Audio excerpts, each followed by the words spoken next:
പ്രിയപ്പെട്ട സുഹൃത്തുക്കളെ, സിനിമാ രംഗത്ത് വനിതകൾ നേരിടുന്ന പ്രശ്നങ്ങളെക്കുറിച്ച് പഠിക്കാൻ പിണറായി സർക്കാർ 2017 രൂപീകരിച്ച ജസ്റ്റിസ് ഹേമ കമ്മിറ്റിയുടെ റിപ്പോർട്ട് 2019 സർക്കാരിന് സമർപ്പിച്ചു. അതിനുശേഷം 5 വർഷം പിണറായി സർക്കാർ അതിന്മേൽ അടയിരുന്നു. അവസാനം കോടതി ഇടപെടലിനെ തുടർന്ന്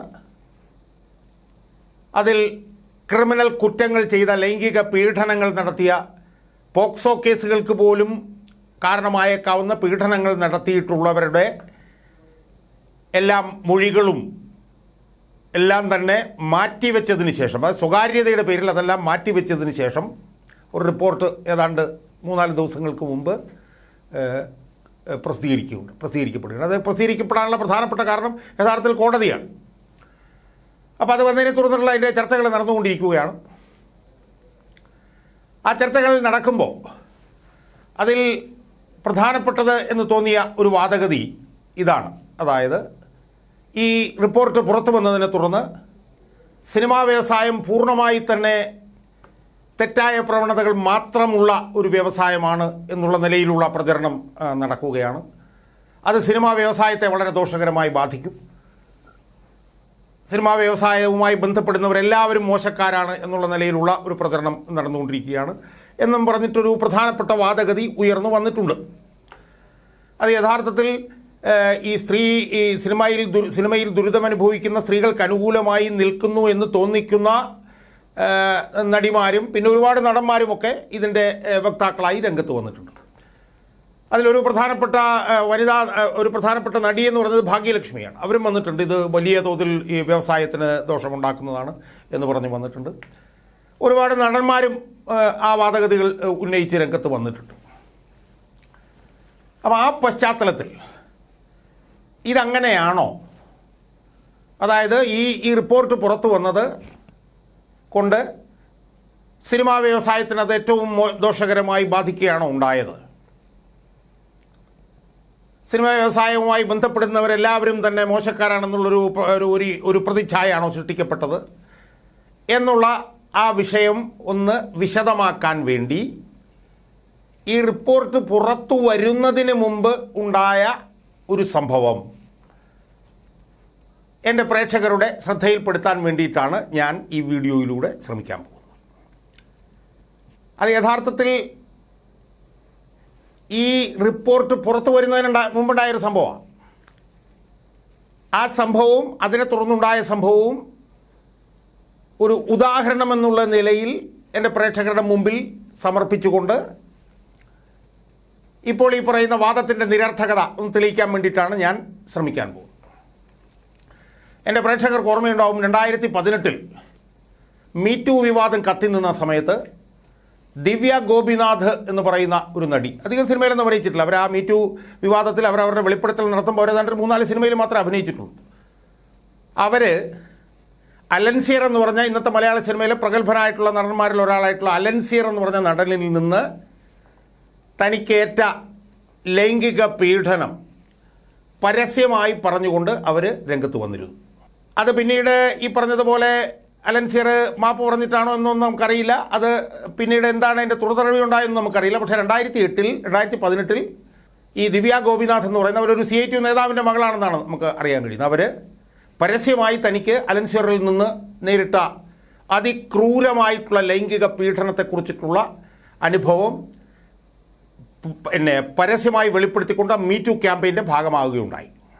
അതിനകത്ത് പിന്നീട് നിയമ നടപടിയായിട്ട് പോയത് എന്താണെന്നുള്ളതിനെക്കുറിച്ച് നമുക്കറിയില്ല. അതവിടെ നിൽക്കട്ടെ. ഞാൻ പറഞ്ഞു വരുന്നത്, ആ ലൈംഗിക പീഡന ആരോപണം ഉയർന്നു വന്നതിന് ശേഷം പിന്നീട് ഈ അലൻസിയർ എന്ന് പറഞ്ഞ നടൻ എന്ത് സംഭവിച്ചു, പിന്നീട് ദിവ്യ ഗോപിനാഥ് എന്ന് പറഞ്ഞിട്ടുള്ള ഈ നടിക്ക് എന്ത് സംഭവിച്ചു, ഇതിൻ്റെ പശ്ചാത്തലത്തിലാണ് ഞാൻ ഈ സംഭവം നിങ്ങളുടെ മുമ്പിൽ, എൻ്റെ പ്രേക്ഷകരുടെ മുമ്പിൽ കാര്യകാരണ സഹിതം ഒന്ന് അവതരിപ്പിക്കാൻ പോകും.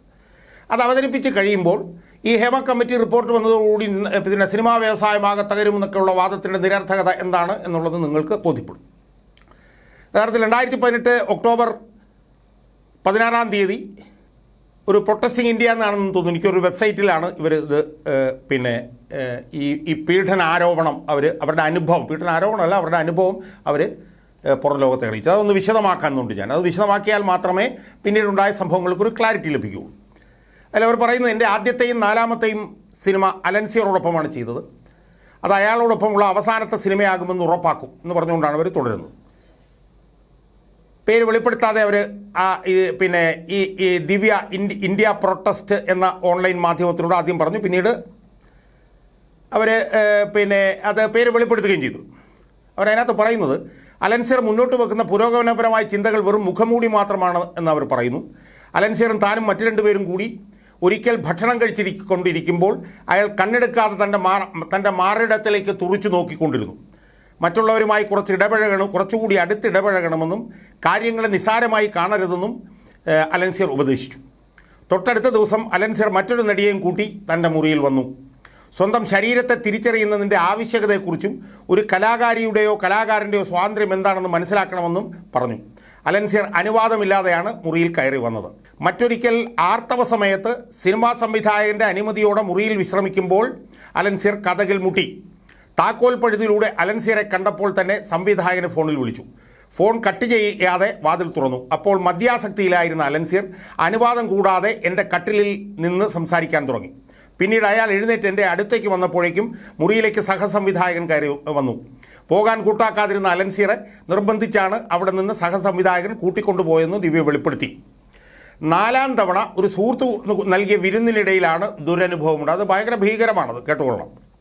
മീൻകറി ആവശ്യപ്പെട്ട അലൻസിയർ സ്ത്രീ ശരീരത്തെയും മീൻകറിയെയും തമ്മിൽ താരതമ്യം ചെയ്ത് സംസാരിച്ചതും അപ്പോൾ കാണിച്ച ചേട്ടകളും ഏറെ അറപ്പുളവാക്കി. തുടർന്ന് തങ്ങൾ അവിടെ നിന്ന് ഇറങ്ങിപ്പോയെന്ന് ദിവ്യ പറഞ്ഞു. അത് യഥാർത്ഥത്തിൽ അതിൻ്റെ കുറച്ച് വിശദാംശങ്ങളുണ്ട്. ആ വിശദാംശങ്ങളെന്ന് പറയുന്നത്, ഷൂട്ടിങ്ങിനിടെ പൊതുസുഹൃത്ത് ഊണിന് വിളിച്ചു. അയാൾ അവിടെ ഉണ്ടായിരുന്നു. അയാൾ മീൻകറി ആവശ്യപ്പെട്ടു. എന്നിട്ട് അയാൾ എന്ത് ചെയ്തു? മത്സ്യമാംസത്തെ സ്ത്രീ ശരീരവുമായി താരതമ്യം ചെയ്തു. ഇത് ഒരു വനിതയുടെ മുമ്പിലിരുന്ന് ഓരോ തവണ മത്സ്യ കഷ്ണത്തെ തൊടുമ്പോഴും ഓരോ കഷ്ണവും നുള്ളിയെടുത്ത് അയാൾ വിരൽ കൊണ്ട് പിന്നെ തലോടി നക്കിയെടുത്തു കഴിച്ചു. അപ്പോഴെല്ലാം എന്നെ നോക്കിക്കൊണ്ടിരുന്നു. ഞാനും എൻ്റെ പൊതു സുഹൃത്തും അവിടെ നിന്ന് ഇറങ്ങിപ്പോയി. ഇതാണ് ഞാൻ ഈ പറഞ്ഞ അനുഭവത്തിൻ്റെ വിശദാംശം. തുടർന്ന് ഞങ്ങൾ അവിടെ നിന്ന് ഇറങ്ങിപ്പോന്നു. പിന്നീട് ഷൂട്ടിങ്ങിനിടെ സ്ത്രീകളെ നോക്കി അലൻസിയർ ലൈംഗിക ചേഷ്ടകൾ കാണിച്ചു. അലൻസിയറെ ഒഴിവാക്കാൻ പരമാവധി ശ്രമിച്ചിരുന്നു. പിന്നീട് ഒരവസരത്തിൽ രാത്രി ജോലിക്ക് ശേഷം കിടന്നുറങ്ങിയ തൻ്റെ മുറിയിലേക്ക് അലൻസിയർ വന്നു. അലൻസിയറെ പരിചയമുണ്ടായിരുന്ന തൻ്റെ റൂംമേറ്റ് അയാളോട് സംസാരിച്ച ശേഷം മുറി അടയ്ക്കാൻ മറന്നുപോയി. അവൾ കുളിക്കാൻ പോയെങ്കിലും അലൻസിയർ അവിടെ നിന്ന് പോയില്ല. ഉടനെ അയാൾ തൻ്റെ പുതപ്പിനുള്ളിൽ തന്നോടൊപ്പം കയറിക്കിടന്ന് നീ ഉറങ്ങുകയാണോ എന്ന് ചോദിച്ചു. ഞെട്ടി ഉണർന്ന തൻ്റെ കൈ പിടിച്ച് വലിച്ചുകൊണ്ട് അല്പനേരം കൂടി ഉറങ്ങാം എന്നയാൾ പറഞ്ഞെന്നും ദിവ്യ ഗോപിനാഥ് പറയുന്നു. മുറിയിൽ നിന്ന് പുറത്തു പോകാൻ താൻ അലറി വിളിച്ചപ്പോഴേക്കും റൂംമേറ്റ് എന്ത് പറ്റിയെന്ന് ചോദിച്ചു. അവൾ കുളിമുറിയിൽ നിന്ന് പുറത്തു വരുന്നതിന് മുമ്പേ താനൊരു തമാശ കാണിച്ചതാണെന്ന് പറഞ്ഞ് അയാൾ മുറി വിട്ടു.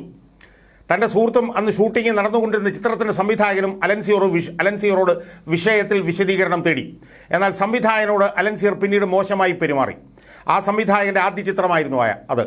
മദ്യപിച്ച് സെറ്റിലെത്തുകയും അപമര്യാദയായി പെരുമാറിയും അലൻസിയർ സംവിധായകനോട് പകപോക്കി. തനിക്ക് മാത്രമല്ല സിനിമാ മേഖലയിലുള്ള മറ്റു പല സ്ത്രീകൾക്കും സമാനമായ അനുഭവങ്ങൾ ഉണ്ടായിട്ടുണ്ടെന്ന ഉറപ്പോടുകൂടിയാണ് പിന്നെ ഈ ദിവ്യ ഫേസ്ബുക്കിലൂടെ അലൻസിയറുടെ പേരും അനുഭവവും വ്യക്തമാക്കിയത്. സുഹൃത്തുക്കൾ, ഇതിൽ നിന്ന് വളരെ വ്യക്തമല്ലേ എത്ര ഭീകരമായിട്ടുള്ള പീഡനമാണ് ഈ അലൻസിയർ എന്ന് പറഞ്ഞ നടനിൽ നിന്ന് ഉണ്ടായത് എന്ന് ഇതിൽ നിന്ന് ആ നടി തന്നെ വെളിപ്പെടുത്തുകയാണ്. അതിനുശേഷം ഈ അലൻസിയറുടെ പേര് വെളിപ്പെടുത്തിക്കൊണ്ട് അവരുടെ ഒരു ഫേസ്ബുക്ക് ലൈവ് ഉണ്ട്. ആ ഫേസ്ബുക്ക് ലൈവിൽ അവർ പറയുന്ന കാര്യങ്ങൾ വിശദമായി നിങ്ങളൊന്ന് കേൾക്കണം. അതിൻ്റെ ഓഡിയോ ഞാൻ നിങ്ങളെ കേൾപ്പിക്കാൻ പോവുകയാണ്. അപ്പോൾ ഓഡിയോയിൽ അവർ പല പല കാര്യങ്ങൾ ഇതുമായി ബന്ധപ്പെട്ട് പറഞ്ഞിട്ട് ഒരല്പം ദീർഘമായ ഓഡിയോ ആണ്. പക്ഷേ ആ വനിത നേരിട്ടിട്ടുള്ള മെൻ്റൽ ട്രോമ എന്താണെന്ന് മനസ്സിലാക്കണമെങ്കിൽ നിങ്ങൾ ആ ഓഡിയോ ഒന്ന് കേൾക്കണം. നമസ്കാരം.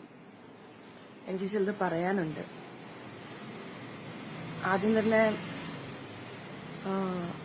ഒരു പെൺകുട്ടി അവൾക്കുണ്ടായ സത്യമായ എക്സ്പീരിയൻസസ് അത് ഒരു തെറ്റും കൂടാതെ അവള് എഴുതി ലോകത്തോട് അറിയിക്കാൻ ശ്രമിക്കുമ്പോൾ അനോണിമസ് ആയിട്ട് എഴുതിയതിന്റെ കുറ്റം പറയുന്ന ആളുകളോട് പറയാനുള്ളതാണ്. അനോണിമസ് അല്ലാതെ എഴുതിയിട്ട് നിങ്ങൾ എന്താണ് അവൾക്ക് കൊടുക്കാൻ പോകുന്നത്? എന്താണ് നിങ്ങൾ പോസിറ്റീവായിട്ട് എന്തെങ്കിലും ശക്തി അവർക്ക് കൊടുക്കും? ഇല്ല. അവള് തരണം ചെയ്തു പോയ ആ ഒരു എക്സ്പീരിയൻസ്, ആ ഒരു മെന്റൽ ട്രോമയുടെ ഇടയിൽ അവളുടെ അച്ഛനോടോ ചേട്ടനോടോ അനിയനോടോ അമ്മയോടോ ആരോടും ഷെയർ ചെയ്യാൻ പറ്റാതെ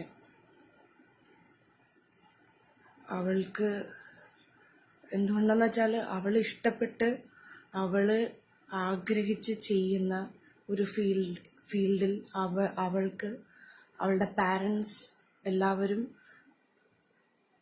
സമ്മതം തന്ന് അവൾക്ക് ഫ്രീഡം കൊടുത്ത് അവള് ചെയ്യാൻ തയ്യാറായി വരുമ്പോൾ അവൾ അനുഭവിക്കേണ്ട വരുന്ന കുറേ പ്രശ്നങ്ങൾ, അവള് സ്ട്രോങ് ആയി നിന്ന് അതിനെ തരണം ചെയ്തെങ്കിൽ പോലും പിന്നീട് അവൾക്കത് പറയണമെന്ന് തോന്നുകയാണ്.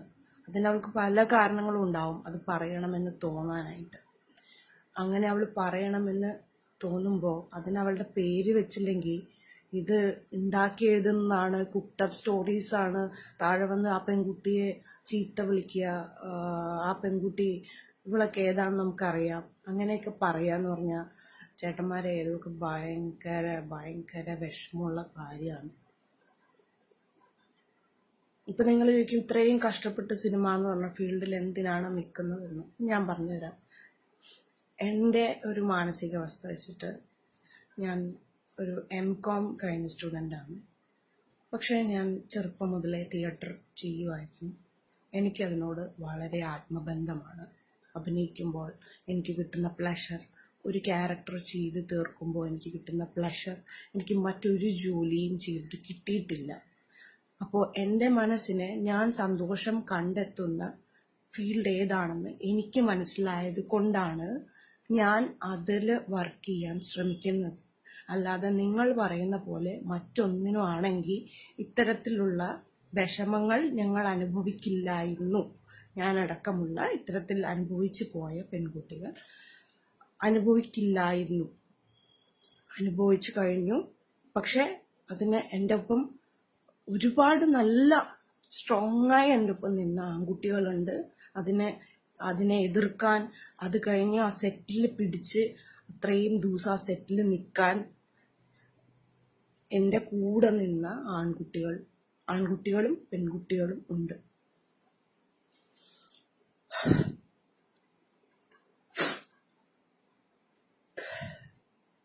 പിന്നെ FBയിൽ വന്നിട്ട് ഈ തെറി വിളിക്കുന്ന ഇങ്ങനെ ഒരു പെൺകുട്ടി പറയുമ്പോൾ അതിന് വന്നിട്ട് നീ അതിന് നിന്ന് കൊടുത്തിട്ടല്ലേ, നീ അതിൻ്റെ സുഖമൊക്കെ അറിഞ്ഞിട്ട് ഇപ്പൊ വന്ന് പറയുന്നത് എന്തിനാണ് എന്നൊക്കെ പറയുന്ന ചേട്ടന്മാരോട്, നിന്ന് കൊടുത്തിട്ടില്ല എന്ന ധൈര്യത്തിലാണ് ഞാൻ സംസാരിക്കുന്നത്. ഞാനത് എഴുതേണ്ട ആവശ്യം വന്നത് ഇപ്പോഴാണ്. കാരണം എന്താ നിങ്ങൾക്കറിയാമോ? ഈ പറയുന്ന ഞാൻ അനോണിമസ് ആയി എഴുതിയത് അലൻസിയർ ലേ ലോപ്പസിനെ കുറിച്ചിട്ടാണ്. ഈ പറയുന്ന വ്യക്തി മറ്റൊരു സെറ്റിൽ കുറച്ച് നാള് മുമ്പ് പോയിട്ട് ഞാൻ പറയുന്ന ഈ സിനിമയിലെ പെൺകുട്ടികളെ യൂസ് ചെയ്യുകയായിരുന്നു എന്ന് സന്തോഷത്തിൽ ആളുകളോട് പറഞ്ഞു നടന്നിട്ട് അതിൽ ഒരാൾ വന്ന് ഈ ആഭാസം എന്ന സിനിമയുടെ ഡയറക്ടറുമായി ഇത് പങ്കുവെച്ചു. അവിടെ ഭയങ്കര പൊളിയായിരുന്നു എന്നാണല്ലോ കേട്ടത്. അലൻസിയറേട്ടൻ പൊളിച്ചു, പെൺപിള്ളേരൊക്കെ പുള്ളിക്കാരന് കൂടെയായിരുന്നു എന്നാണല്ലോ കേട്ടത് എന്ന് പറഞ്ഞു ഇൻസൾട്ട് ചെയ്യപ്പെടുകയും അത് ഞാൻ അറിയുകയും അദ്ദേഹത്തിനെ ഞാൻ വിളിച്ച് സംസാരിച്ച് ചീത്ത വിളിക്കുകയും ചെയ്തപ്പോൾ അദ്ദേഹം എന്നോട് പൊട്ടിക്കരഞ്ഞുകൊണ്ട് പറഞ്ഞു, ഞാൻ ഒരു തെറ്റ് എൻ്റെ ജീവിതത്തിൽ ആദ്യമായ ഒരു സിനിമാ സെറ്റിൽ ചെയ്തതാണ്, എന്നോട് ക്ഷമിക്കണം, ഞാൻ അങ്ങനെ ചെയ്തത് എന്തുകൊണ്ടാണെന്ന് പോലും അറിയില്ല, ഏത് മെന്റൽ സ്റ്റേജിലാണ് ഞാൻ പോയതെന്ന് അറിയില്ല എന്നുള്ള എൻ്റെ വിഷമമാണ് ഞാൻ മറ്റു സെറ്റിൽ പോയി പറഞ്ഞത്. പക്ഷെ അതിനെ കേട്ടവർ എങ്ങനെയാണ് നിങ്ങളോട് വന്ന് പറഞ്ഞത് എന്നെനിക്കറിയില്ല. നിങ്ങളെ ഒരു തരത്തിലും ഞാൻ ഇൻസൾട്ട് ചെയ്യാൻ ശ്രമിച്ചിട്ടില്ല എന്ന വാക്ക് അദ്ദേഹം പറഞ്ഞപ്പോൾ വീണ്ടും വിഷമം. പുള്ളി പറയുന്നതിനെ വിശ്വസിച്ച ഒരാളാണ്, ഒരു ആർട്ടിസ്റ്റാണ് ഞാൻ. ശരിയായിരിക്കും, എന്തോ സംഭവിച്ചു പോയതായിരിക്കും എന്ന് വിചാരിച്ച് പുള്ളിയുടെ പ്രായത്തിനെയും പുള്ളിയുടെ പുള്ളി എന്ന ആക്ടറിനെയും വിശ്വസിച്ച ഒരാളാണ് ഞാൻ. അതിനുശേഷം അപ്പോഴാണ് പക്ഷെ എനിക്ക് ഇത് ആരോടെങ്കിലും പറയണമെന്ന് പറഞ്ഞിട്ട് ഞാൻ നിലനിൽക്കാത്തൊരു സംഘടനയോട് പറഞ്ഞിട്ട് കാര്യമില്ല. എന്ന് വെച്ചാൽ ഇത്രയും റിയൽ ആയിട്ട് കാര്യങ്ങൾ ഇവിടെ പൊയ്ക്കൊണ്ടിരിക്കുകയാണ്. ഇത്രയും എന്താ പറയാ, ഇപ്പോ പോകുന്ന ആ കേസിൽ അത്രയും സിനിമകൾ എക്സ്പീരിയൻസ്ഡ് ആയിട്ട് ചെയ്ത ആ പെൺകുട്ടിക്ക് അവിടെ കിട്ടുന്ന ഒരു ഒരു ഒരു പരിഗണനയും അത് ചെയ്യപ്പെട്ടു എന്ന്, അതിന് കൂടെ നിന്നു എന്ന്, പ്രതി എന്ന് ആരോപിച്ച ആൾക്ക് കിട്ടുന്ന പരിഗണനയും കണ്ടിട്ട് ഞാൻ എന്നെ പോലെ ഒരു തുടക്കക്കാരി അദ്ദേഹത്തെ കുറിച്ച് അങ്ങനെ ഒരു സംഘടനയ്ക്ക് പരാതി കൊടുത്തതുകൊണ്ട്, സംഘടനയിൽ പോലും ഇല്ലാത്ത ഞാൻ ആർട്ടിസ്റ്റാണ്, 4 സിനിമകൾ ചെയ്തു, ഒരു സിനിമയിൽ നായികയായിട്ട് പ്രവർത്തിച്ചിട്ടുണ്ട്. ഞാൻ പറഞ്ഞാല് കേൾക്കും എന്നെനിക്ക് വിശ്വാസമില്ല, വിശ്വാസം തീർത്തുമില്ല. ലൻസിയ എന്ന നടന്റെ ഒപ്പമേ അവർ നിൽക്കുള്ളൂ എന്നാണ് എന്റെ വിശ്വാസം.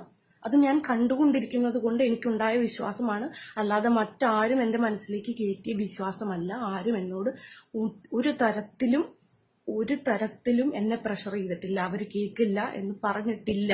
എനിക്ക് മീഡിയാസിലൂടെയും എല്ലാത്തിലൂടെയും കണ്ടിട്ട് എനിക്ക് തോന്നിയ, ഞാനൊരു ഇത്രയും പ്രായമായ ഒരു ലേഡിയാണ്, അപ്പൊ എനിക്ക് കുറച്ചും കൂടെ മനസ്സിലാക്കാനുള്ളൊരു കഴിവ് വെച്ചിട്ട് എനിക്ക് തോന്നിയ കാര്യമാണ്. അതിനുശേഷം ഞാൻ WCCയിൽ പോയി ഇതിനെ പരാതിപ്പെട്ടു, ഇങ്ങനെ സംഭവിച്ചിട്ടുണ്ട് എന്ന് പറഞ്ഞു. അതിനുശേഷം ഞങ്ങൾ ജസ്റ്റിസ് ഹേമ കമ്മീഷന്റെ അവിടെ പോയി ഇത് പറയാൻ ശ്രമിച്ചിട്ടുണ്ട്. അവരെന്നെ ഒറ്റയ്ക്ക് വിളിച്ച് സംസാരിക്കാമെന്നും പറഞ്ഞിട്ടുണ്ട്. അപ്പോഴാണ് ഞാൻ അറിയുന്നത് മറ്റ് പല സെറ്റുകളിലും പെൺകുട്ടികളോട് ഇദ്ദേഹം ഇങ്ങനെ തന്നെയാണ് പെരുമാറുന്നത്. അദ്ദേഹത്തിന് ഉണ്ടായ ഒരു മെന്റൽ ട്രോമയിലല്ല, അന്ന് ഉണ്ടായ എന്തോ ഒരു മെന്റൽ ട്രോമയിൽ, ആ സെറ്റിലുണ്ടായ ഒരു മെന്റൽ ട്രോമയിലല്ല പുള്ളി ഇങ്ങനെ ചെയ്യുന്നത്. പുള്ളി എല്ലാ സെറ്റിലും സ്ത്രീകളോട് വളരെ മോശമായി പെരുമാറുന്നുണ്ട് എന്ന് പല സ്ത്രീകളും പറഞ്ഞ് കേട്ടത് കൊണ്ടാണ് എൻ്റെ മനസ്സിൽ വളരെ ദേഷ്യവും സങ്കടവും. ഞാൻ അയാൾ പറയുന്ന വിശ്വസിച്ചല്ലോ, ഞാൻ റെസ്പെക്ട് ചെയ്തല്ലോ അയാളെ. വീണ്ടും ശരി അലൻസിയറേട്ടാ, ശരി, ഇനി മേലാൽ ഇങ്ങനെ ഉണ്ടാവരുത്. നിങ്ങൾ ചെയ്തതിനെ നിങ്ങൾ ന്യായീകരിക്കുകയോ മറ്റ് പെൺകുട്ടികളെ എന്നെ അടക്കം വേറെ സെറ്റുകളിൽ പോയി ഇൻസൾട്ട് ചെയ്ത് സംസാരിക്കുകയോ ചെയ്താൽ ഞാൻ റിയാക്ട് ചെയ്യും. ഇപ്പോൾ ഞാൻ ക്ഷമിക്കുകയാണ് എന്ന് പറഞ്ഞ് ഞാൻ അദ്ദേഹത്തെ, ഇത്രയും അധികം ക്രൂവലാണോ ഈ മനുഷ്യൻ, ഇത്രയും വൃത്തികെട്ട ഒരു സ്വഭാവം ഈ മനുഷ്യനുണ്ടോ എന്നാലോചിച്ചത് അതിലൂടെയാണ്. മറ്റ് പെൺകുട്ടികളും സ്ത്രീകളും, നോട്ട് പെൺകുട്ടികൾ, സ്ത്രീകളും ഇങ്ങനെ പറഞ്ഞു കേട്ടത് കൊണ്ടാണ്. അപ്പോഴേക്കും മീ ടു ക്യാമ്പയിൻ തുടങ്ങി.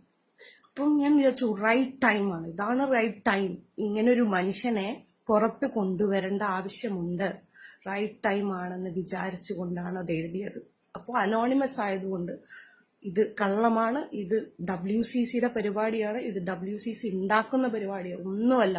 എൻ്റെ അടുത്ത് WCCയിലെ മെയിൻ മെമ്പേഴ്സ് ഞാൻ ഈ പരാതി കൊടുത്ത് ഞാൻ ഇങ്ങനെ മീ ടു ക്യാമ്പയിനിൽ എഴുതാൻ പോവുകയാണ് എന്ന് അറിയിച്ചപ്പോൾ അവർ പറഞ്ഞത് നമ്മൾക്ക് അയാളുമായി കോണ്ടാക്ട് ചെയ്തിട്ട് ഒരു സംസാരം ഉണ്ടാക്കി, ഒരു സോറി പറഞ്ഞാൽ മതിയോ ദിവ്യ, അതുകൊണ്ട് ഓക്കെയാണോ എന്ന് എന്നോട് ചോദിച്ചതാണ്.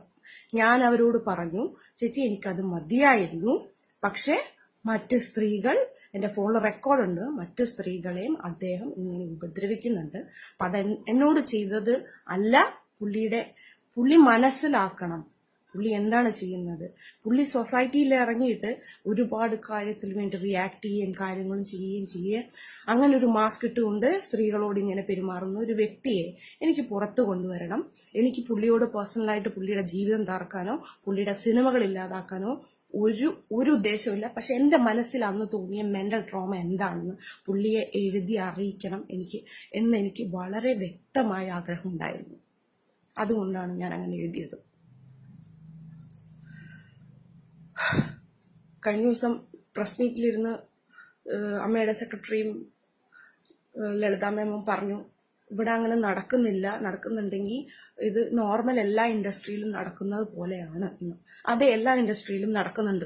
ഇപ്പൊ എൻ്റെ ഒരു കസിൻ എന്നോട് വന്ന് പറഞ്ഞിട്ടുണ്ട്, എനിക്ക് എൻ്റെ ജനറൽ മാനേജർ കാരണം വർക്ക് ചെയ്യാൻ പറ്റുന്നില്ല, ഞാൻ റിസൈൻ ചെയ്യുകയാണ് എന്ന് പറഞ്ഞിട്ടുണ്ട്. അങ്ങനെ അവർ റിസൈൻ ചെയ്ത് പോയിക്കൊണ്ടിരിക്കുകയാണ്. എല്ലാ സ്ത്രീകളും അങ്ങനെ പോയിക്കൊണ്ടിരിക്കുകയാണ്, മാറി മാറി പോയിക്കൊണ്ടിരിക്കുകയാണ്. അതിന്റെ കാലം കഴിഞ്ഞു. നമ്മളുടെ സ്പേസ് അവിടെ ഉണ്ടാവണം. നമ്മൾ മാറിപ്പോവുകയല്ല ചെയ്യേണ്ടത് എന്ന് വ്യക്തമായി എനിക്ക് തോന്നിയത് കൊണ്ടാണ് ഞാൻ റിയാക്ട് ചെയ്യാൻ തുടങ്ങുന്നത്. Okay, please understand. ഇത് ഒരാളുടെ പ്രശ്നമല്ല. നിങ്ങളുടെ ഭാവിയിൽ നിങ്ങൾ പറയായിരിക്കും, ഞങ്ങളുടെ ഫാമിലിയിൽ അങ്ങനെ നിങ്ങളുടെ മക്കളെ വിടില്ല, നിങ്ങളുടെ അനിയത്തിയുടെ മോളെ വിടില്ല, നിങ്ങളുടെ മകനെ വിടില്ല. ഇത് ആൺകുട്ടികൾക്ക് സംഭവിക്കാവുന്നതാണ്, എല്ലാവർക്കും സംഭവിക്കാവുന്നതാണ് ഈ അസാൾട്ട് എന്ന് പറയുന്ന സംഭവം. അപ്പോൾ അവർക്കൊരാഗ്രഹം ഉണ്ടായി സിനിമയ്ക്ക് പോകണം. അതുകൊണ്ട് നിങ്ങൾ വിടില്ല എന്ന് പറയുന്നതിനേക്കാളും ഭേദം നിങ്ങളുടെ കുട്ടികൾക്ക് നല്ലൊരു സ്പേസ് ഉണ്ടാക്കി കൊടുക്കാൻ ഈ ഫേസ്ബുക്കിൽ വന്ന് എന്താ പറയാ, നിങ്ങളുടെ സ്റ്റാർസിനെ നിങ്ങൾ സ്നേഹിച്ചോളൂ, ഒരു കുഴപ്പമില്ല. നിങ്ങളുടെ സ്റ്റാർസിനെ എനിക്കും ഇഷ്ടമാണ്. ഞാൻ ഒരുപാട് ആരാധിക്കുന്ന സ്റ്റാർസ് തന്നെയാണ് ആ സിനിമ, ആ അസോസിയേഷനിലുള്ളത്. എനിക്ക് വർക്ക് ചെയ്യണമെന്ന് ഒരുപാട് ആഗ്രഹിച്ച സ്റ്റാർസ് ഉണ്ട്. ഞാൻ കോരിത്തരിച്ചിരുന്ന് കണ്ടിട്ടുള്ള പെർഫോമൻസ് ഉണ്ട്, എന്തുണ്ട്. പക്ഷെ അങ്ങനെ എന്തുണ്ടെങ്കിലും അവർ ചെയ്യുന്ന എല്ലാം ശരിയാണ് എന്ന് പറയാൻ എനിക്ക് പറ്റില്ല. കാരണം ഞാൻ അതിനകത്ത് വർക്ക് ചെയ്യുന്നതാണ്, ഞാൻ അതിനകത്ത് കാണുന്നതാണ്. ഇവർ പറയുന്നത് പല പ്രൊഡക്ഷൻ കൺട്രോളേഴ്സ് ആയിക്കോട്ടെ, പല രീതിയിലുള്ള ആൾക്കാർ, പല വൃത്തികേടുകളും ഫോണുകളും വിളിച്ച് സംസാരിക്കുന്നവരുണ്ട്. ഉണ്ടെന്ന് പറഞ്ഞാൽ ഉണ്ട്, തെളിവടക്കമുണ്ട്. നിങ്ങൾ വെറുതെ പറയുകയാണെന്ന് വിചാരിക്കരുത്. WCC എന്തൊക്കെയോ കിടന്ന് പറയുന്നു, പെണ്ണുങ്ങൾ അങ്ങനെ പറയുന്നു എന്ന് വിചാരിക്കരുത്. അമ്മയിലുള്ള സ്ത്രീകൾക്ക് പോലും അറിയാം ഇതൊക്കെ ഉണ്ട് എന്ന്. പക്ഷെ എല്ലാവർക്കും ഓക്കെ, സേഫ് സോൺ ഉണ്ട്. അവരിപ്പം എല്ലാവരും സേഫായി, അവർക്ക് എല്ലാ ദിവസവും വർക്കുണ്ട്, അല്ലെങ്കിൽ സീരിയലുണ്ട്, അതുണ്ട് ഇതുണ്ട്, ഓക്കെ, അതൊക്കെയാണ്. പക്ഷെ എന്നിരുന്നാലും ഞങ്ങൾ പറയുന്നവരില്ല എന്ന് പറയുന്നത് നിങ്ങൾ കണ്ടിട്ടില്ലേ? സ്ത്രീകളോട് അപമര്യാദയായി പെരുമാറുന്ന ആളുകളെ അതിനകത്ത് കണ്ടിട്ടില്ലേ? അത് മറ്റു ഫീൽഡുകളിൽ നടക്കണമെന്ന് പറഞ്ഞിട്ട് സിമ്പിളാക്കുന്ന എന്തിനാണ്? നമ്മൾക്ക് അങ്ങനെ നടക്കാതിരിക്കാൻ വേണ്ടിയിട്ടാണല്ലോ നമ്മൾ ശ്രമിക്കുന്നത്, നമ്മളൊരു ICC ഉണ്ടാക്കണം എന്ന് പറയുന്നത്.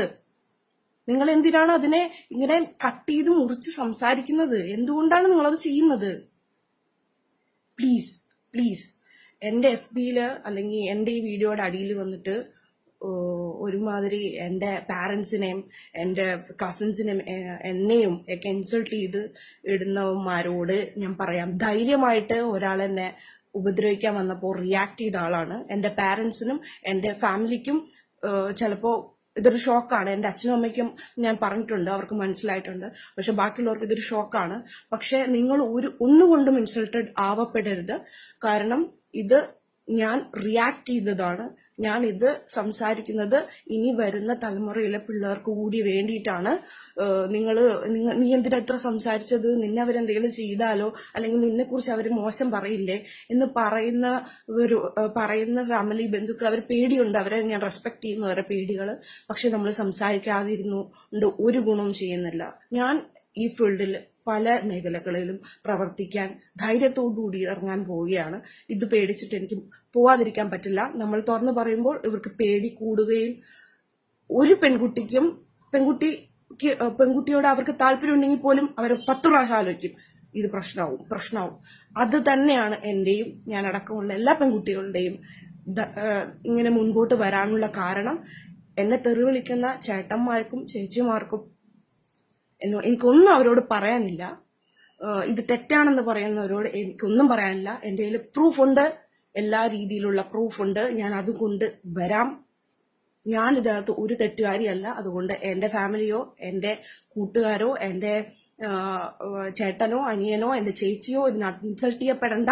അവർ സ്ട്രോങ് ആയി എൻ്റെ കൂടെ നിന്നാൽ മതി. ഞാൻ വളരെ സ്ട്രോങ് ആയിട്ടാണ് ഈ ഡിസിഷൻ എടുത്തത്. നിങ്ങൾ ഒന്നുകൊണ്ടും എൻ്റെ ഭാവി എന്താവും ഒന്നും ആലോചിക്കണ്ട. ഞാൻ ഒരു തരത്തിലും ഇൻസൾട്ട് ചെയ്യപ്പെടാൻ പോയിട്ട് ഞാൻ സ്ട്രോങ് ആയി നിന്ന ലേഡിയാണ്. നിങ്ങൾ അതിനെ അഭിമാനിക്കുകയാണ് ചെയ്യേണ്ടത്. നിങ്ങൾ എൻ്റെ കൂടെ നിൽക്കുകയാണ് ചെയ്യേണ്ടത്. ഒരിക്കലും വിഷമിക്കരുത്.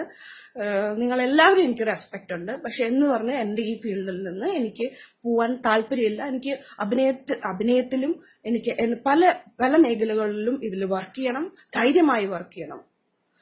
Please understand, please.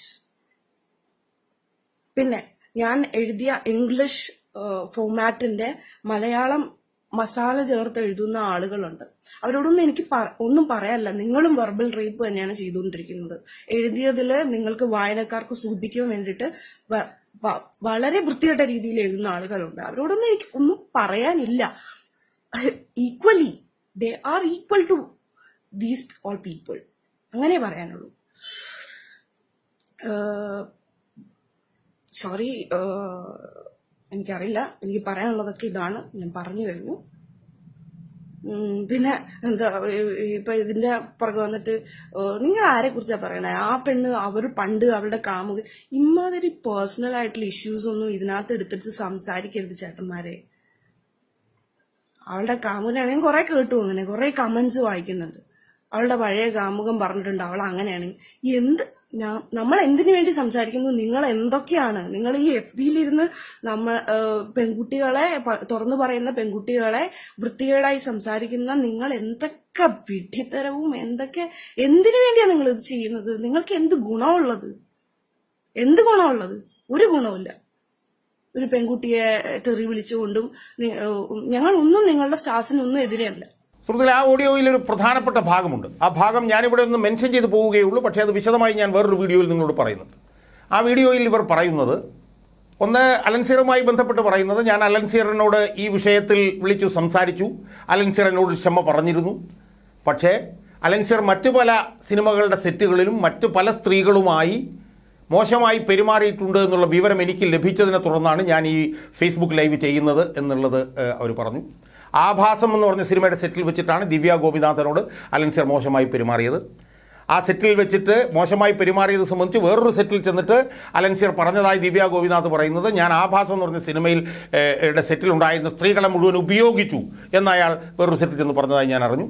അതുകൊണ്ടാണ് ഞാൻ ഈ ഫേസ്ബുക്ക് ലൈവിൽ ഇപ്പോൾ ഇയാളുടെ പേര് വെളിപ്പെടുത്തുന്നത് എന്നാണ് ഈ ദിവ്യ ഗോപിനാഥ് ഒരു ഭാഗത്ത് പറയുന്നത്. വേറൊരു ഭാഗത്ത് ദിവ്യ ഗോപിനാഥ് പറയുന്ന വളരെ നിർണായകമായിട്ടുള്ള ഒരു വിവരമുണ്ട്. വളരെ നിർണായകമായിട്ടുള്ള ഒരു വിവരം. ആ വിവരം വിമൻ ഇൻ സിനിമ കളക്റ്റീവ് എന്ന് പറയുന്ന സിനിമയിൽ ചൂഷണം അനുഭവിക്കുന്ന സ്ത്രീകൾക്ക് വേണ്ടി പോരാടുന്ന ആ സംഘടനയെക്കുറിച്ചിട്ടാണ്. അതും വളരെ പ്രസക്തമാണ്. അത് വിശദമായി നമ്മൾ പിന്നെ കൈകാര്യം ചെയ്യേണ്ടി വരും. അതിലെന്താ പറയുന്നതെന്ന് ചോദിച്ചാൽ, ദിവ്യ ഗോപിനാഥ് പറഞ്ഞു, ഞാൻ അമ്മയിൽ പോയി പരാതി പറയുന്നതിൽ അർത്ഥമില്ലല്ലോ, അതുകൊണ്ട് തന്നെ ഞാൻ WCCയിൽ പോയി പരാതി പറഞ്ഞു. കാരണം അമ്മയിൽ പോയി പറയുന്നതിൽ അർത്ഥമില്ല, ഒന്നും നടക്കാൻ സാധ്യമില്ല, അതുകൊണ്ട് WCCയിൽ പോയി. പക്ഷേ WCC എന്നോട്, ഈ നടനോട് ഒരു സോറി പറഞ്ഞ് അത് തീർത്തുകൂടെ എന്ന് ചോദിച്ചു. പീഡനത്തിൻ്റെ തീവ്രതയും അളവുമൊക്കെ ഞാൻ നേരത്തെ പറഞ്ഞു. ആ പീഡനവുമായി ബന്ധപ്പെട്ടുകൊണ്ട് പരാതി പറയാൻ ചെന്ന ഇരയുടെ അടുത്ത് ഇതൊരു സോറി പറഞ്ഞ് തീർത്താൽ പോരെ എന്ന് WCC പറഞ്ഞതായി ദിവ്യ ഗോപിനാഥ് പറയുന്നത് വളരെ ഗുരുതരമാണ്. അത് സംബന്ധിച്ച് മറുപടി WCC പറയേണ്ടി വരും. അത് വേറൊരു വീഡിയോയിൽ ഞാൻ വേറെ ചില കാര്യങ്ങൾ പറയുന്നതിൻ്റെ കൂട്ടത്തിൽ അത് പിന്നീട് പറയും. ഇപ്പം ഞാൻ അതിനകത്തേക്ക് പോകുന്നില്ല. സുഹൃത്തുക്കളെ, ഇനി നമ്മൾ ഈ വീഡിയോയുടെ അവസാന ഭാഗത്തേക്ക് വരുമ്പോൾ ഞാൻ പറയാൻ പോകുന്നത് എന്താണ് പിന്നീട് സംഭവിച്ചത് എന്നുള്ളതാണ്. പിന്നീട് രണ്ട് കാര്യങ്ങൾ സംഭവിച്ചു. ഒന്നും സംഭവിക്കാത്ത പോലെ അലൻസിയർ സിനിമാഭിനയം തുടർന്നു. അലൻസിയറിൻ്റെ സ്വഭാവത്തിൽ ഒരു മാറ്റവും അതിനുശേഷവും വന്നിട്ടില്ല എന്നാണ് നമ്മൾ മനസ്സിലാക്കിയത്. അലൻസിയർ ഇപ്പോൾ 2018 ദിവ്യ ഗോപിനാഥുമായി ബന്ധപ്പെട്ട ഈ സംഭവം ഉണ്ടായത്. എന്തോ മാപ്പ് പറഞ്ഞു എന്നൊക്കെയാണ് കേൾക്കുന്നത്. 2018 ശേഷം അലൻസിയർക്ക് ഒരു പ്രശ്നവും ഉണ്ടായില്ല, ഒന്നും സംഭവിച്ചില്ല. അലൻസിയർ 2019 മുതൽ 2024 വരെ 24 സിനിമയിൽ അഭിനയിച്ചു. 24 സിനിമയിൽ അലൻസിയർക്ക് ഒന്നും സംഭവിച്ചില്ല. പക്ഷെ തൻ്റെ ഈ ഏറ്റവും തീവ്രമായ തീക്ഷ്ണമായ ദുരനുഭവം ഒരു മീറ്റു ക്യാമ്പയിൻ്റെ പേരിൽ പുറത്തു പറഞ്ഞ ദിവ്യ ഗോപിനാഥിന് എന്ത് സംഭവിച്ചു എന്ന് നമ്മൾ അറിയണ്ടേ? ദിവ്യ ഗോപിനാഥിന് ഞാൻ മനസ്സിലാക്കിയെടുത്തോളം പിന്നീട് സിനിമയിൽ ഒരവസരവും കിട്ടിയില്ല എന്നാണ്. അത് അവർ തന്നെ പറയുകയുണ്ടായി. തനിക്ക് പിന്നീട് ഒരവസരവും സിനിമയിൽ കിട്ടിയില്ല എന്നാണ് ദിവ്യ ഗോപിനാഥ് പറയുന്നത്. ഇപ്പം ഞാൻ അവസാനം മനസ്സിലാക്കുന്ന കനി കുസൃതി എന്ന് പറഞ്ഞ ആ നടി അഭിനയിച്ച ഒരു സിനിമയിൽ ഏതാണ്ട് കാൻ ഫിലിം ഫെസ്റ്റിവൽ അവതരിപ്പിച്ച ഒരു സിനിമയിൽ അവരുണ്ടായിരുന്നു. എന്തായാലും ഈ സംഭവം അലൻസിയറുമായിട്ടുള്ള സംഭവം പുറത്തു പറഞ്ഞതോടുകൂടി ദിവ്യ ഗോപിനാഥിൻ്റെ അവസരങ്ങൾ സിനിമയിൽ പരിപൂർണമായി നഷ്ടപ്പെട്ടു എന്നാണ് ദിവ്യ ഗോപിനാഥ് പറയുന്നത്. ദീപിക ഗോപിനാഥ് തൻ്റെ ആ നേരത്തെ നമ്മൾ കേട്ട ആ ഓഡിയോയിൽ അവർ പറയുന്നുണ്ട് അവർക്ക് ഈ അഭിനയത്തോടുള്ള പാഷൻ കൊണ്ടാണ് അവർ സിനിമയിലേക്ക് വന്നതെന്നും അവരൊരു MCOM പാസ്സായ ഒരു വനിതയായിരുന്നു എന്നും അവർക്ക് അഭിനയിക്കാനുള്ള അദമ്യമായിട്ടുള്ള ആഗ്രഹം കൊണ്ടാണ് താൻ ഈ സിനിമയിലേക്ക് വന്നതെന്നും അവർ പറയുന്നു. അപ്പോൾ അഭിനയിക്കാൻ പാഷനുള്ള കൊണ്ട് സിനിമയിലേക്ക് വന്ന ആ വനിത ഈ അലൻസിയർ എന്ന് പറയുന്ന നരാധമനിൽ നിന്ന് ഇത്രയും തീക്ഷ്ണമായിട്ടുള്ള അനുഭവം ഉണ്ടാവുകയും അത് പുറത്തു പറയുകയും ചെയ്തതോടുകൂടി അവരുടെ അവസരങ്ങൾ പരിപൂർണമായും അവസാനിച്ചു. ഫുൾ സ്റ്റോപ്പ് ഇട്ടു. അവർക്ക് സിനിമയിൽ പിന്നെ അഭിനയിക്കാൻ പറ്റിയിട്ടില്ലെന്ന് അവർ തന്നെ ആണ് പറയുന്നത്. അതേസമയം അവരോട് ഏറ്റവും നീചവും നിഷ്ഠൂരവുമായി അവരുടെ മെൻസ്ട്രുവൽ സൈക്കിൾസിൻ്റെ സമയത്ത് അവർ പോയി മുറിയിൽ വിശ്രമിക്കുമ്പോൾ അവരുടെ പുതപ്പിനടിയിലേക്ക് കയറി ചെല്ലുന്നു. കൂടെ ഞാൻ കിടന്നുറങ്ങിക്കോട്ടെ എന്ന് ചോദിക്കുന്നു. അവരുടെ മുറിയിലേക്ക് ഇടിച്ചു കയറി വന്ന് അവരുടെ കട്ടിലിൽ കയറി നിൽക്കുന്നു. അതൊക്കെ ഞാൻ പറഞ്ഞല്ലോ നേരത്തെ. അത്രയ്ക്ക് ഭീകരമായി ആ വനിതയെ പീഡിപ്പിച്ചിട്ടുള്ള അലൻസിയർ പിന്നീട് 24 സിനിമകളിൽ അഭിനയിച്ചു, ലക്ഷക്കണക്കിന് രൂപ ഉണ്ടാക്കി. ആ പീഡനത്തിനിരയായ വനിത, ആ വനിതയ്ക്ക് പിന്നീട് ഒരവസരം പോലും കിട്ടിയില്ല. ഇത് കാര്യകാരണ സഹിതം ഞാൻ എൻ്റെ പ്രേക്ഷകരുടെ മുന്നിൽ പറയുകയാണ്. ഇത് യഥാർത്ഥത്തിൽ ഹേമ കമ്മിറ്റിയുടെ റിപ്പോർട്ട് പ്രസിദ്ധീകരിക്കുന്നതിന് മുമ്പുണ്ടായൊരു സംഭവമാണിത്. അപ്പോൾ അതുകൊണ്ട് തന്നെ ഈ ഹേമ കമ്മിറ്റി വന്നപ്പോൾ സിനിമാ വ്യവസായമാകെ മോശമായിപ്പോയി, സിനിമാ മേഖലയിലുള്ളവരെ കുറിച്ചിട്ട് എല്ലാവരെ കുറിച്ചിട്ടും ആരോപണങ്ങൾ പറയുന്നു, സിനിമാ വ്യവസായം തകർന്നു പോയി എന്നൊക്കെ പറയുന്ന വാദത്തിന് വല്ല കഴമ്പുണ്ടോ സുഹൃത്തുക്കളെ? പീഡനം നടത്തുന്ന നരാധമന്മാർ ഒരു രോമത്തിന് പോലും കുഴപ്പമില്ലാതെ അവർ നെഞ്ചു വിരിച്ച് നടക്കുമ്പോൾ പീഡനത്തിന് വിധേയരാകുന്ന സ്ത്രീകളുടെ അവരുടെ കലാജീവിതം തന്നെ അവസാനിക്കുന്നു എന്നുള്ളതിൻ്റെ അർത്ഥശങ്കയ്ക്കിടയില്ലാത്ത ഉദാഹരണമാണ് ഞാൻ നിങ്ങളുടെ മുമ്പിൽ അവതരിപ്പിച്ചത്. അതുകൊണ്ട് ഈ ഹേമ കമ്മിറ്റി റിപ്പോർട്ട് വന്നപ്പോൾ സിനിമാ വ്യവസായം മുഴുവൻ തകർന്നു പോകുന്നു എന്ന് പറയുന്നവർ ഈ കുറ്റകൃത്യം കൊഗ്നിസബിൾ ഒഫൻസ് ക്രൈം ചെയ്തിട്ട് രക്ഷപ്പെടാൻ നടത്തുന്നവരുടെ വാദഗതിയാണ് എന്ന് നമ്മൾ കാണണം. ഒരു അഴിമതി ആരോപണം വരുമ്പോൾ ആ അഴിമതി ആരോപണം വന്ന ആ സ്ഥാപനത്തെ തകർക്കാൻ വേണ്ടിയാണെന്ന് പറഞ്ഞിട്ടുള്ള അഴിമതിക്കാരുടെ വാദമുണ്ടല്ലോ എന്ന് പറഞ്ഞതുപോലെ സ്ത്രീ പീഡകരുടെയും ഉപരോധം ഏർപ്പെടുത്തുന്നവരുടെയും വാദഗതിയാണ് ഇതെന്ന് കണ്ടുകൊണ്ട് നമ്മൾ ആ തെറ്റായ വാദഗതിയെ തള്ളിക്കളയാൻ വേണ്ടിയിട്ടാണ് ഹേമ കമ്മിറ്റിയുടെ റിപ്പോർട്ട് പുറത്തുപോലും വരുന്നതിന് മുമ്പ് ഉണ്ടായ ഈ അനുഭവം ഉദാഹരണ സഹിതം ഞാൻ നിങ്ങളുടെ മുമ്പിൽ വെച്ചത്.